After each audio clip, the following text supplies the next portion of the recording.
Ouvrons notre Bible au livre de Jean chapitre 11. Jean 11. Lazare ressuscité des morts. Lazare ressuscité des morts. Jean 11, versets 1 à 6. La maladie de Lazare. Versets 1 à 2. On n'a pas beaucoup parlé de Lazare avant ce miracle. En fait, les gens connaissent plus Marie et Marthe. Alors Jean les mentionne comme point de référence. L'onction de Marie sur les pieds de Yahshua dans Jean 12, versets 1 à 8, devrait être une histoire bien connue au moment où cet évangile était écrit. Parce que Jean le mentionne ici même comme l'histoire n'est pas encore apparue dans son récit. Verset 3. Le terme affection dans ce passage signifie une relation étroite. Yahshua avait guéri d'autres qu'il n'avait jamais rencontrés. Sûrement, il viendra guérir cet homme qui signifiait tant pour lui. Versets 5 à 6. Remarquez la tension dans ces versets. Yahshua a une profonde affection pour Lazare, mais il attend 2 jours pour y répondre. Pourquoi attend-il? Avec du recul, il est clair que Yahshua attend que Lazare soit mort quand il arrive, et ainsi Yahshua peut le ressusciter des morts. Ce n'est pas une chose nouvelle pour ceux que le Christ aime d'être malade. Les troubles physiques corrigent la corruption et éprouvent les grâces du peuple de Yahweh. Il n'est pas venu pour préserver son peuple de ses afflictions, mais pour les sauver de leurs péchés et de la colère à venir. Cependant, il est de notre devoir de nous adresser à lui au nom de nos amis et de nos proches en cas de maladie et d'affliction. Que cela nous réconcilie avec les plus sombres rapports de la providence, qu'ils sont tous la gloire de Yahweh. La maladie, la perte, la déception le sont. Et si Yahweh est glorifié, nous devrions être satisfaits. Yahshua aimait Marthe, sa sœur et Lazare. Les familles où l'amour et la paix abondent sont grandement favorisées. Mais ceux que Yahshua aime et par qui il est aimé sont les plus heureux. Hélas, cela devrait rarement être le cas pour tout le monde, même dans les petites familles. Yahweh a de bonnes intentions, même quand il semble tarder. Lorsque le travail de délivrance, temporel ou spirituel, public ou personnel, est retardé, il ne reste que le bon moment. Jean 11, versets 7 à 10. Christ retourne en Judée. Versets 9 à 10. Yahshua répond à la peur des disciples à l'image de la sécurité qu'offre le jour. À l'époque de Yahshua, une personne travaillant la nuit ne serait pas capable de bien voir et trébucherait et n'accomplirait rien. Si cette même personne travaillait à la lumière du jour, elle pouvait voir. Tant que les disciples sont en présence de la lumière, rien ne s'opposera à leur mission. Yahshua ne met jamais son peuple en danger, mais il les accompagne. Nous avons tendance à nous croire zélés pour le Seigneur, alors qu'en réalité, nous ne sommes que zélés pour notre richesse, notre réputation, notre aise et notre sécurité. Nous devons donc éprouver nos principes.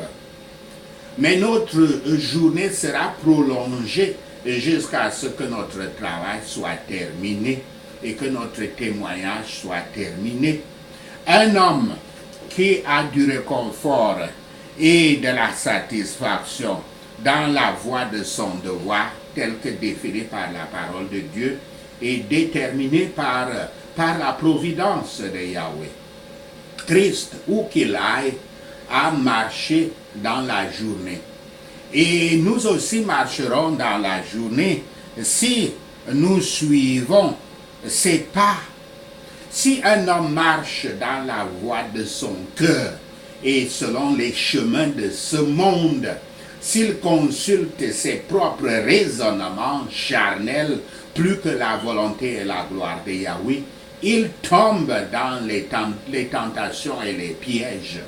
Il trébuche car il n'y a pas de lumière en lui.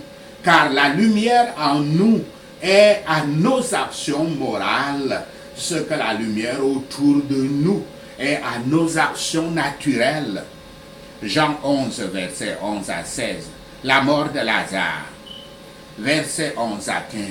Lorsque Yahshua décrit Lazare comme étant endormi, les disciples ratent le point, l'argument qu'il fait. Lazare est en fait mort, pas endormi. Et ils sont chargés de la mission divine de guérir et non pas du mandat d'échapper au danger. Puisque nous sommes sûrs de ressusciter à la fin, pourquoi l'espoir de croire à cette résurrection à la vie éternelle ne devrait-il pas nous faciliter la vie et la mort? Un vrai disciple du Christ, quand il ou elle meurt, ne fait que dormir. Il ou elle se repose des travaux du jour passé. Non, ici la mort vaut mieux que le sommeil, car le sommeil n'est qu'un court repos. Mais la mort est la fin des soucis et des labeurs terrestres. Les disciples pensèrent qu'il était maintenant inutile que Yahshua se rende chez Lazare pour s'exposer et les exposer. Ainsi, nous espérons souvent que le bon travail que nous sommes appelés à faire se fera d'une autre manière s'il y a un danger à le faire.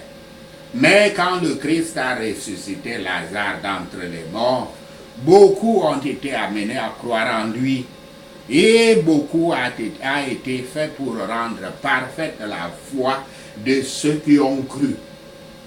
Allons à lui. La mort ne peut pas nous séparer de la mort, de l'amour du Christ, ni nous mettre hors de portée de son appel. Comme Thomas, dans les moments difficiles, les disciples du Christ devraient s'encourager mutuellement. La mort du Seigneur Yahshua devrait nous rendre prêts à mourir chaque fois que Yahweh nous appelle. Jean 11, verset 17 à 32. Christ arrive à Béthanie. Verset 17. Dans la tradition juive, 4 jours suffisaient pour confirmer qu'une personne était morte. Comme c'était la coutume de l'époque et partout en Afrique, les parents et les voisins étaient venus pour assister la famille de Lazare pendant cette période de chagrin. De plus, dans la plupart des funérailles, la famille embauchait un groupe de funérailles pour jouer de la musique triste ainsi que des pleureuses professionnelles. Cela aurait signifié un grand rassemblement de personnes. Versets 21 à 24. Bien que cela ne soit peut-être pas évident au début, les commentaires de Marc reflètent un manque de foi. Bien qu'elle soit sûre que Yahshua aurait pu faire quelque chose à propos de Lazare, maintenant qu'il est mort, elle est tout aussi sûre que Yahshua ne peut rien faire pour changer la situation. Veillons à ne pas penser que nous savons comment fonctionne Yahweh et connaissons ses limites, car nous ne le savons pas et ne le saurons pas. Il y avait une maison où la crainte de Yahweh était et sur laquelle sa bénédiction reposait. Pourtant, elle avait été faite une maison de deuil. La grâce préviendrait le chagrin du cœur, mais pas le chagrin de la maison. Lorsque Yahweh, par sa grâce et sa providence, vient vers nous dans la miséricorde et le réconfort, nous devrions, comme Marc, aller à sa rencontre avec foi, espérance et prière. Quand Marthe alla à la rencontre de Yahshua, Marie resta assise dans la maison. Ce tempérament lui avait autrefois été avantageux quand elle la mettait aux pieds du Christ pour entendre sa parole. Mais au jour de l'affliction, le même tempérament la rendait mélancolique. C'est de la sagesse de notre part de faire attention aux tentations et de profiter des avantages de nos tempéraments naturels. Lorsque nous ne savons pas quoi demander ou attendre en particulier, renvoyons-nous à Yahweh, laissons-le faire comme bon lui semble. Pour élargir les attentes de Marc, notre Seigneur s'est déclaré être la résurrection et la vie. Dans tous les sens, il est la résurrection, la source, la substance, les prémices, la cause. L'âme rachetée vit dans la joie après la mort. Et après la résurrection, le corps et l'âme sont à l'abri de tout mal pour toujours. Lorsque nous avons lu ou entendu la parole du Christ à propos des grandes choses de l'autre monde, nous devrions nous dire, croyons-nous cette vérité? La croix et le confort du temps présent ne nous infligerait pas une impression aussi profonde que si nous croyions les choses de l'éternité comme nous le devrions. Quand le Christ, notre Maître, vient, il nous appelle.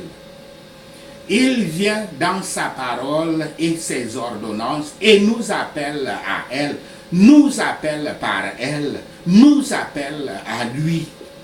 Ceux qui, dans un jour de paix, se sont mis aux pieds de Yahshua pour être instruits par lui, peuvent avec réconfort, dans un jour de détresse, se jeter à ses pieds pour trouver grâce auprès de lui.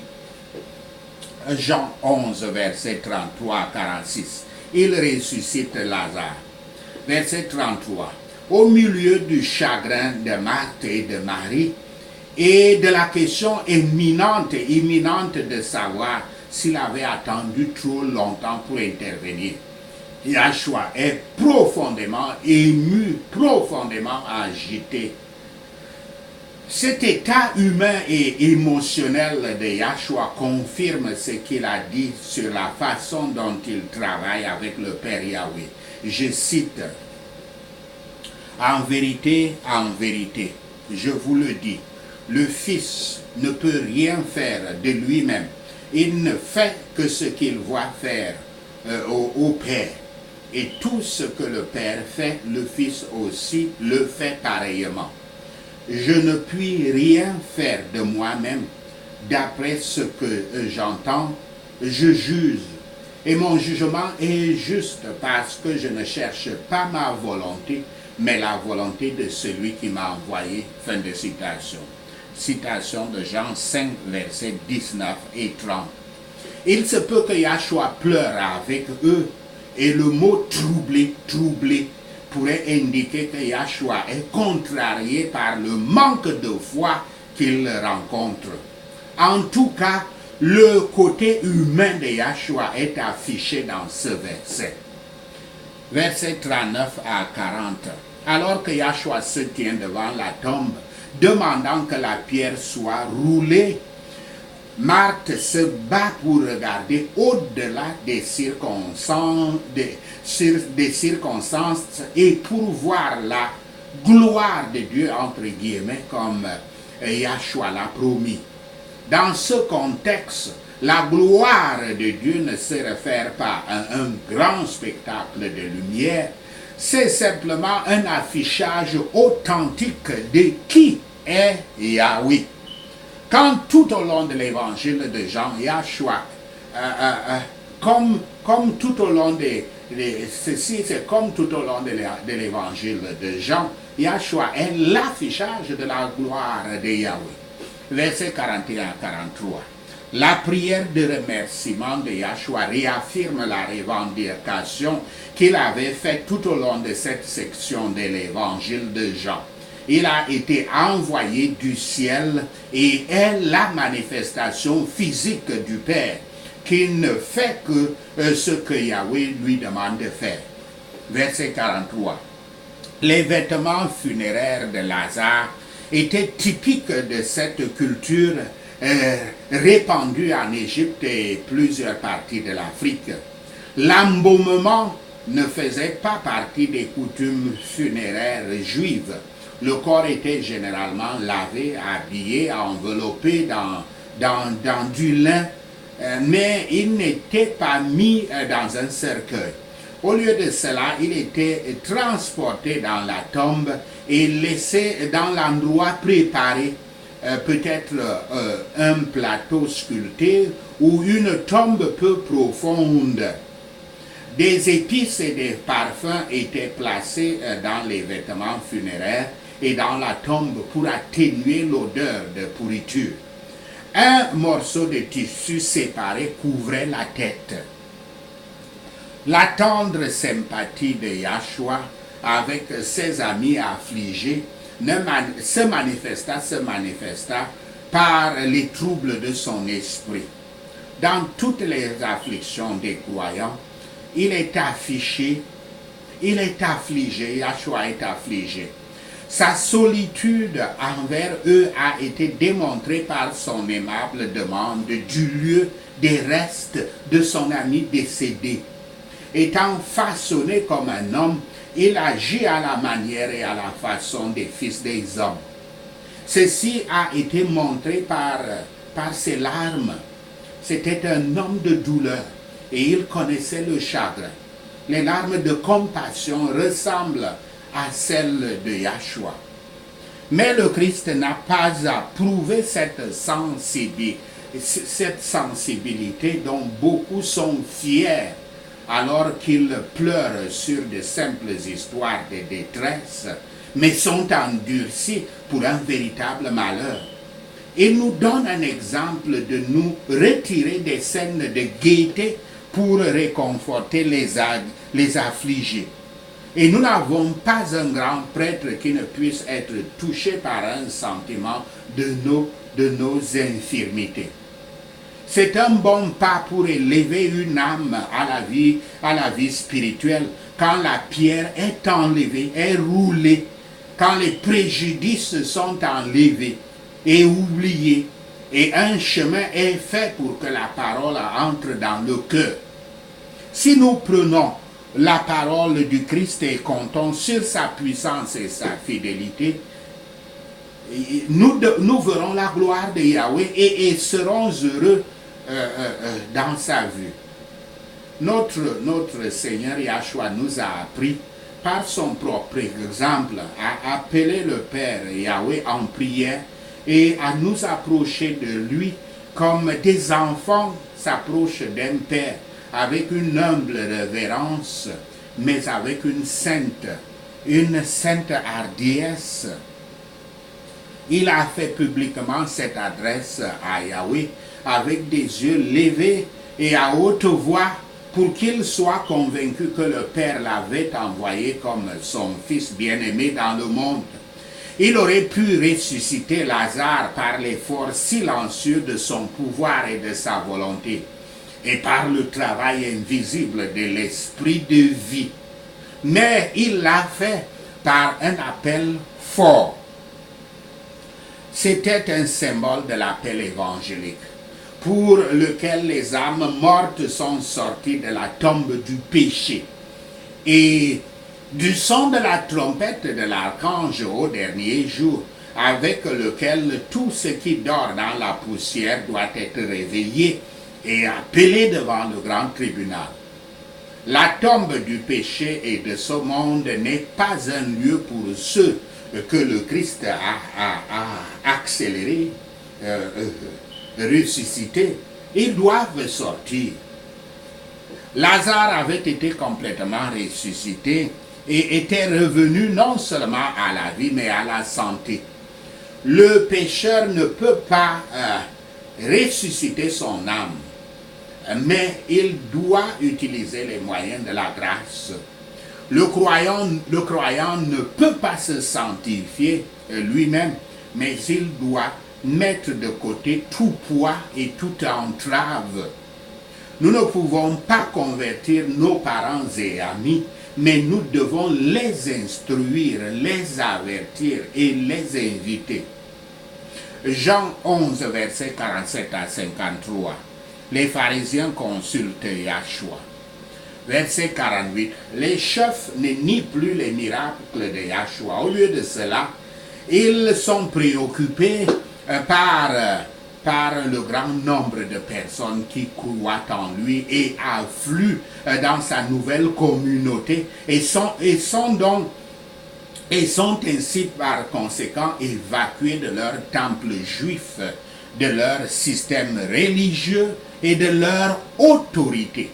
Yahshua est une menace pour eux parce qu'il érode leur base politique, à savoir le peuple qu'ils représentent et qui justifie leur siège au Sanhédrin, qui était la plus haute autorité du gouvernement local de Judée. Si la popularité de Yahshua n'est pas maîtrisée, le statu quo sera menacé. Plus les Juifs le voient comme le roi, plus l'intervention romaine est probable. Versets 49 à 50. Caïphe a servi comme grand prêtre pendant 18 ans, de l'an 18 à l'an 36 après Yahshua Christ, par nomination de Rome.